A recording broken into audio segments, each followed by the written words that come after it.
Hello guys, welcome po sa aking YouTube channel. Ako nga pala yung Kuya Carl. So ang date po ngayon is April 17, 2025. So guys, mag-update lang po tayo sa aking Wealthsimple portfolio, saka i-look up din natin yung yung Group A distribution schedule ng Yieldmax ETFs. So ngayon, tingnan natin yung aking Wealthsimple account.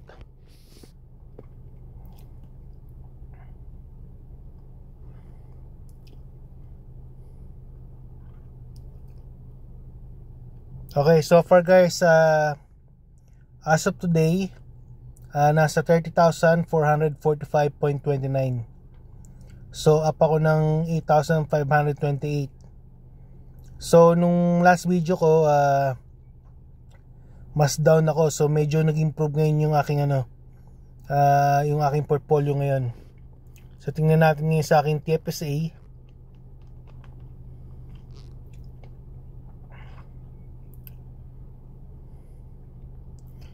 So medyo green ngayon ng stock market, hindi siya masyadong bumagsak talaga. Pero sinasabi dito, down ako ngayon ng 0.77%. Pero syempre alam naman natin kung bakit down lahat ng mga stocks. Kasi sa ongoing trade war ng US sa China. Alam nyo ba guys na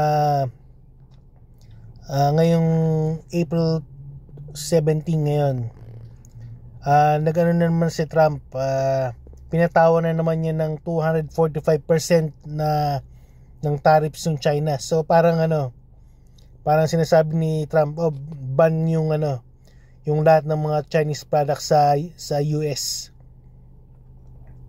So syempre alam niyo naman kung halos lahat ng mga products, 'di ba, galing ng China, 'di ba? So syempre ang mangyayari niyan, magmamahal ngayon ng products ng galing China. So kunwari pupunta ka ngayon ng mga dollar store or yung Walmart or basta kung ano yung mga murang mga items noon, tataas na ngayon ng ang price niya. So so ito talagang epekto ng trade war. Sa atin dito sa Canada, hindi naman nagpapato ng 245% tax ang Canada sa China. So hindi apektado rin ng Canada dito, pero yung mga nakatira sa US, malaking epekto sa kanila to kasi magtataas ang lahat ng bilihin. So ito guys, puro ngayon, overall is may mga positive yung kumbaga green yung mga markets, pero may mga iba rin na down din. Tulad nitong Fiat, down siya. MRNY, Merni, tapos NVDY down din, tapos SMCY down din. So ngayon guys is Group A ngayon ng Yieldmax ETFs. So usually ang kabilang sa grupo na yan is TSLY saka Crash. Tapos yung ULTY din. So tingnan muna natin yung aking non-registered margin account. So right now okay pa yung aking margin buffer, $295.13. Yun yung aking buffer. Yan, margin available 88.54. Ang pala guys, kunwari gagamit kayo ng margin, kunwari gagamit kayo ng mga loans or margin or mga utang, huwag nyo guys sasagarin yung yung kunwari pinautang kayo ng 1,000 ng gagamitin nyo lang siguro kalahati lang, mga 500 lang. Huwag nyo sasagarin ng todo yung yung utang, kasi malalagay kayo sa trouble. Parang katulad din sa margin account, na-discover ko na is kailangan di mo sasagarin yung maximum buying power. Kasi pag sinagad mo yan at biglang bumagsak yung market, bababa yung yung value ng iyong stock. Tapos ang mangyayari niyan, kayo sa margin call. So syempre in 3 days pag hindi mo nabayaran yung inano nila, i-force ka ng yung brokerage account na na ibenta yung shares sa sa mas mababang price. So eventually pagka binenta mo yung shares mo sa sa mababang price, nawalan ka ngayon ng pera. So kung magle-leverage kayo ng pera, kumbaga hinay-hinay lang, hindi yung tutodo nyo ng na sobra. Ganun din sa mga ibang mga investment. Kunwari kukuha kayo ng mga loans at mga utang para mag-invest. Huwag nyong itotodo lahat ng kasi masyadong risky yun. So tingnan muna natin yung yung distribution schedule ngayon ng sa Yieldmax.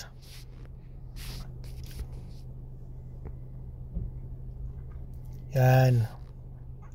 So CHPY yan, Yieldmax Semiconductor ETF 0.3627, GPTY AI Tech Portfolio Income ETF 0.2545, LFGY Yieldmax Crypto Industry Tech ETF 0.4307, QDTY Yieldmax Nasdaq Cover All ETF 0.3320, RDTY Yieldmax Russell Covered Call ETF 0.3745, SDTY Yieldmax S&P 500 ETF 0.3085, ULTY Yieldmax Ultra Option Income ETF 0.0852, YMAG Yieldmax Magnificent 7 0.9345, YMAX Universal Fund of Options Income ETF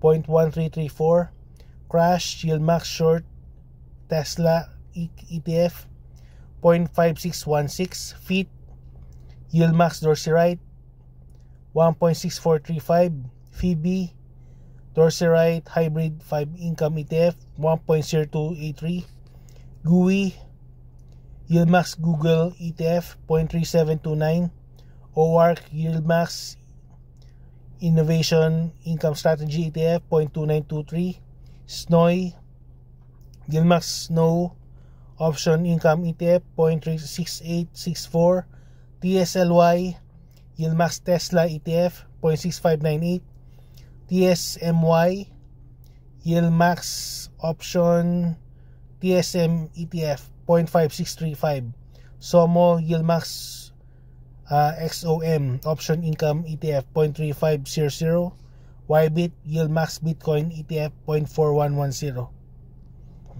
So yun guys ang distribution schedule ngayon ng ng Group A ng Yieldmax ETF. Ito pala guys, so nagbenta pala ako ng ng bote. Nung yan, dami kong binenta mga sako ng bote dito. Itong portfolio ko guys, ini-start ko lang to ng sa mga bote lang. Itong mga kinita ko sa mga bote, binenta ko at nilagay ko sa stock market. So ang ginawa ko is bumili ako ng maraming mga dividend stocks na high yield. Kasi syempre wala naman ako masyadong pera, di ba? So sinimulan ko yan mga 2021. So hanggang sa lumaki na yung aking ipon, which is investment yun eh. Syempre sa una muna malit muna ang kikitain mo, pero later on palaki ng palaki yun. So hopefully nga tingnan natin sa aking